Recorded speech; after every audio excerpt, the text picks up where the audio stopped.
Hi guys, and welcome back to the channel. Today we've got a watch I'm actually really excited about, and I was absolutely blown away when I got it in for review. This is the Rec Watch DNA Edition X4009, and it is absolutely packed with loads of little details which make it absolutely superb. Now, the brand itself, they're based out in Denmark. I'm no stranger to the brand, as I do own one of their watches from many years ago. This one here, that's an old 2020 edition. Now, Rec Watches started off with basically, I think it was around about 2014, and they got their main funding in 2015 when they appeared on what we know in the UK as Dragon's Den. And I think 4 out of the 5 investors believed so much what they were planning and doing that they actually invested, which is really good going. And what I like about their watches, their recurring theme is they always feature a part of something special within the watch, and then they take design aspects of that product and they integrate it into the actual watch itself. So we're talking things like P-51 Mustangs, Porsche RS race cars, Evel Knievel's motorbike, believe it or not, an SR71 Blackbird, and even the classic Lotus F1 John Player Special car. And this one is no exception, as this part here of this watch is actually a piece of the fuselage of a Mk1a Spitfire which flew in the Battle of Britain. And how cool is that, to say you've got a piece of history on your wrist in a modern timepiece? Let's talk sizes first before we get into real detail. The size of the case is 41mm. The bezel is another 0.5 millimeter bigger.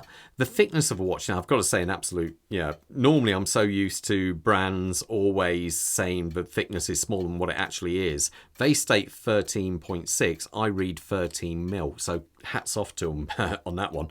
The lug to lug is coming in at 48.7, and the strap size on this is 20mm. Now, as I've said, this part down here is part of the fuselage. Now, whose actual plane it was the Australian fighter ace, Paterson Clarence Hughes. And he fought in the Battle of Britain. He came all the way over from Australia to actually help defend the country. And so he flew in the, several sorties. I believe it was something like 21 sorties between September and August in 1940, and he racked up, I think it was 14 confirmed kills. It could have been more, some people have said, and I think it was 9 actually in the Battle of Britain. So it made him one of the top aces of the day, and I think one of the top 3 aces in Australia, from Australia I should say. And unfortunately, he was brought down at the young age of 22. And his actual plane was salvaged and is now in Australia. And they are slowly rebuilding it, which is, it'd be lovely to see it back in the air at some point. And so what they've done is made this limited edition watch. It is only 844 pieces. They have put that across 4 different models, and this one at the moment is still available. I believe there's only a handful left. The UK retail price of this is coming in at just under £1,800. There's a pre-order available on the 2 more editions they're doing, and that's around about the £1,500. And honestly, I think it is worth every single penny of that price. So anyway, the dial they've tried to keep with they've tried to come for a modern version of a Dirty Dozen. Now, what's meant by that is the Dirty Dozen was the Allies kind of watch back in the day, and it always featured the nice big bold numbers going round on the dial and a sub dial at the 6 o'clock position there. And they've gone with the military theme with the triangle, the arrow pointing there. That was always the military kind of designation. So they've kept with that, but done it in a more modern way. They have applied hour marks on here. Now, I must say, they're so well polished, you catch them in certain lights and they just glint. They look absolutely superb. The way they've done the loom is to try and give it a little bit more of an aged look to it. And I have to say, I like it. I think it does look very, very nice. You've got the inscription here dedicated to the pilot and his Mark 1 actual plane registration there. So Mark 1, it's actually a Mark 1A X4009, followed by the date there. It looks, I think, such a cool dial. I like these incredibly well polished hands and just that little detail up there, the white tip, making it, you can easily read the exact time there. Overall, I think they've done a really tidy job. As we come past that, we're greeted with a sapphire crystal. I believe they say there's 3 layers of anti-reflective coating on there. It does a respectable job, to be fair. Now, the bezel is actually a GMT bezel. So this allows you to record a second time zone. So you would actually just set this up to whichever number as it comes round here. So it's got a nice action, actually. Very solid, very solid. Is there back plate? Yeah, there's a little bit of back plate, to be fair, but it is it's a pleasure to use. It feels nice and smooth. And just line that up. Oh, I've gone too far. That will bug me if I don't put that back.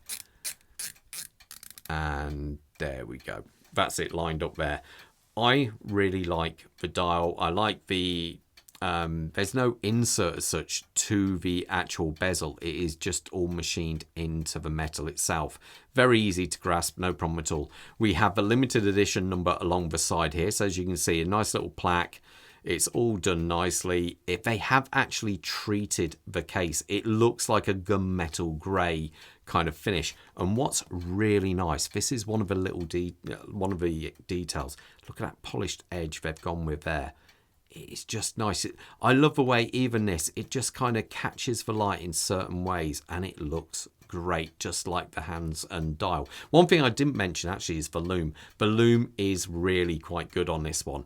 Now, as we come round to the side here, we're again greeted with a little detail. If you imagine, that's like the Spitfire. As you look down onto the Spitfire, that's a profile of the wings. Also, that is the section inside the wings, which, how they actually constructed it. It does look superb. I even like the details on the crown here. They really have taken their time to, really make some rather special, I believe. It's a screw down crown. As you can see there, I think we feature 100 meters of water resistant with this watch. So you've got no problem in taking this into a pool or whatever, no problem at all. Now in the back there, we are greeted with a Sellita 461 movement. Now this is one of Sellita's actual in-house, I say in-house, it was originally designed, I think it's not based on any current ETA model, so it is one of their own unique designs. And I do like the fact that the rotor on the back features the frontal view of the Spitfire there. They've even actually, I can't remember the treatment they've done to the case back, the actual movement, but it matches the same as what's on the case itself. And again, we're greeted with a little bit more details going along the side here. They really go to town. Now, the movement itself, I put this one on the time grapher and it was coming in at round about +3 seconds. And honestly, on the wrist, I have found it has been about, because I don't always normally wear the watches, I'm giving. So, but this one turned up and I just wanted to put it on straight away. And I found over the last few days, it has been coming in at +3 seconds. The actual movement itself has got 31 joules and it got a power reserve of around about 41 hours. So typical for like an SW200 type movement actually, but with the subdial at the bottom. Now, when it comes to the casing of this watch, it comes in an amazing tin, which you then pull out and you've got a second section in there with a proper little case for the watch to sit in. I honestly I think you can tell by this video, I do really like this watch. I think it is a very cool watch. When it comes to the strap on this watch, we've got a nice, very soft, pliable leather on here. The clasp itself, they've even perlaged the center of the clasp, I should say, and that comes round. We do only have one keeper. You slide that in, and as you can see, locks down nicely with the REC logo there. Overall, I think it is absolutely superb. Let me put it on my wrist so you got an idea how it looks. Quick zoom out. Quick wrist check. I'm wearing my Hanhart 417 ES. And Bob, I don't even know what Bob's got there. This is an absolutely mad watch. Brand new release from Oris. And it is, wow, it's something else. The altimeter, I think it is. It is a very cool watch and possibly one of Oris's most expensive watches to date as well. So put this on. My wrist size is 7¼ inches. That works out to around about 18.5 centimeters. So that is it on my wrist there.